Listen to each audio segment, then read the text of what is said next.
అలా వంగ గారు ఒక పోస్టర్ లో ఇంత హైప్ ఇస్తున్నారు. మేబీ నిజంగా మూవీలో కూడా అంత హైప్ ఉంది అనుకుంటున్నారా? రాజా సాబ్ తోటి మనకు మారుతి అన్న టిఫిన్ పెడితే స్పిరిట్ ఒక పోస్టర్ తోటి బిర్యానీ పెట్టేశాడు సందీప్ రెడ్డి వంగ.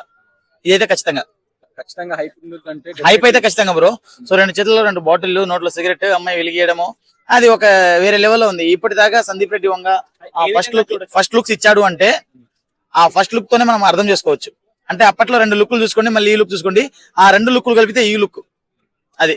సో సందీప్ రెడ్డి వంగ ఎలాగైనా లేపేస్తాడు, డిసప్పాయింట్ చేయడు, కాబట్టి ఖచ్చితంగా చూడొచ్చు. సో బ్రో ఒక పోస్టర్ ని చూసి మనం అంచనా వేయలేము. ఇంకా ఏంటంటే ఏఐ తోటి యానిమల్ మూవీ తీసేస్తున్నారు వీళ్ళు. అంటే ఏమంటున్నారంటే సందీప్ రెడ్డి వంగ గారు డైరెక్టర్ ఎవరైతే ఉన్నారో ఆయన కాలేజ్ డేస్ నుంచి బయటికి రావడం లేదు ఆ మెంటాలిటీలో. అంటే లైక్ మీరు అర్జున్ రెడ్డి చూసుకోవచ్చు, యానిమల్ చూసుకోవచ్చు, అన్ని అవే college scenes, college love scenes అవే. మీరు బోయపాటి గారి సినిమా చూశారు కదా, నరుకుడు, బాధుడు, చంపుడు అవే ఉంటాయి. ఆయన ఫ్యాక్ట్ లిస్టా?